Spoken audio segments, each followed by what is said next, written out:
of course we would recognise we'd be lost without engineers and how engineers work in a collaborative manner, and that their involvement at the very beginning really makes us be able to preempt the problems and be able to resolve and talk about the logic of the design and bring out the logic of our ideas to clients. And it's all part of that partnership with engineers and the client about how you take people from a position where they're quite wary, as you say, maybe, of a proposal from an architect, but through iterations after iterations you can really show that there's a very sound logic behind it as an architectural idea, and that can then translate into very sound principles of how the building functions and how all of this relates back to the fact that this is all about humans and using space and light, basically. But in a way, we work with a lot of architects like Zaha Hadid with Jim to try and hide the engineering aspects of what we're doing, whether it's the ventilation system, whether it's the access for maintenance of the equipment we're putting in, because ultimately what we want to try and do is sort of react to what the architects are trying to produce in terms of their visual aspects without clutter.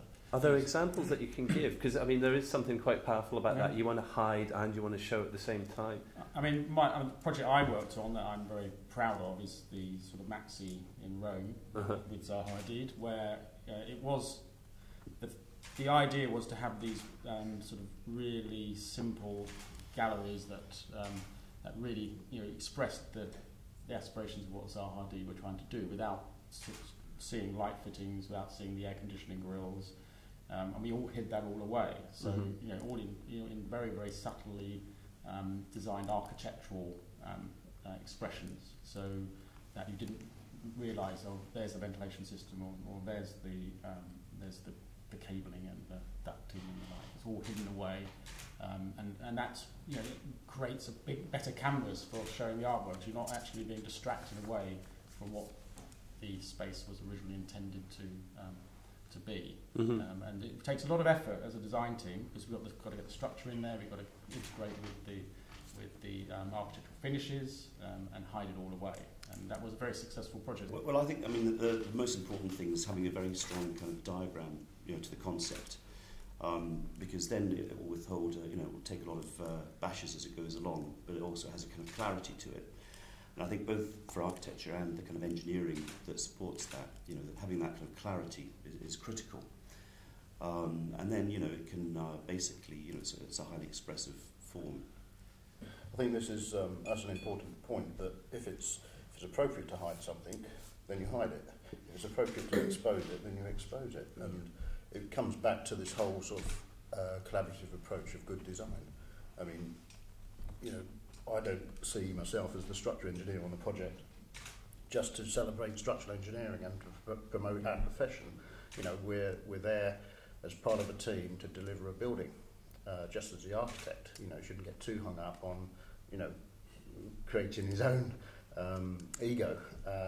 And so it's vitally important that if it's an intrinsic part of the building design to expose the structure or the mechanical and electrical engineering aspects of it, then it's right to do so. And if it's not, then you hide it away with some sort of finishes that perhaps envelops the structure or the basic frame. I don't necessarily think we need to make such a distinction between architect, structural engineer, environmental engineer, services engineer, any other engineer for that matter. I mean, just before I came here, I looked up the term engineer because, although I claim to be one, I don't actually know what it means. And what it said was someone that uses science to design things. Science doesn't have to mean like equations and slide rulers. It can just mean reasoning. And that's what architects do very well, in actual fact. They use reasoning to gather and analyse evidence and then make a set of proposals based on that reasoning procedure.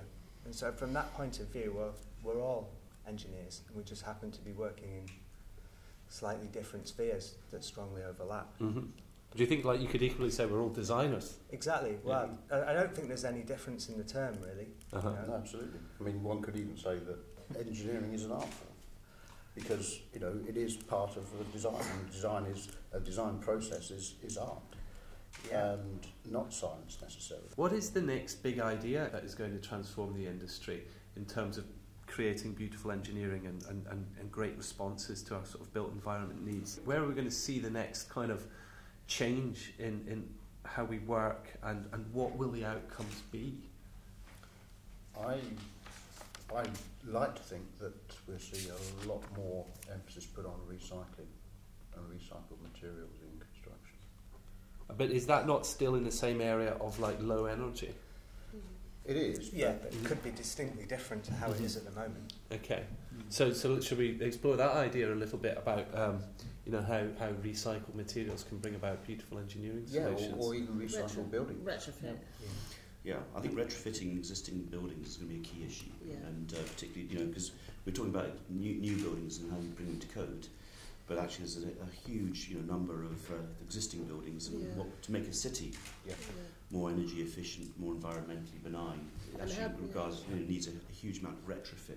Sure, and rethinking existing building structures. And we need to get much more sophisticated about how we deal with these kind of historic, beautiful buildings, specifically from that point of view. No, I'd concur with the retrofit and recycling buildings for both materially and their use. Even in 50 years from now, 70% or so of the building stock already exists now.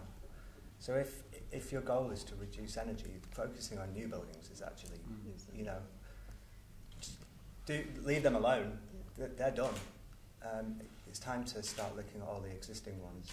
What is actually beautiful engineering in terms of retrofit? What does it mean? I mean, I think we do have to be very innovative in how we retrofit buildings, where we're basically what we're trying to do is make them be able to accommodate a variety of uses. We want them to be fantastically energy efficient so that then they don't cost so much for people to live, work, whatever inside them. And so I think there may well be innovative materials, applications, building techniques, etc., that we will develop.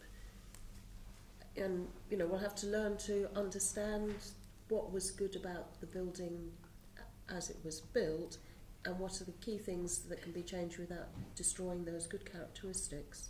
I mean, with the same question in mind, does sort of smart technology figure in this kind of retrofit argument, Jim? Like, new technologies that are allowing us to get a more responsive, data-led kind of environment in which that we can tweak consistently rather than at the start of a project and then 5 years later. Is that something that we should be thinking about?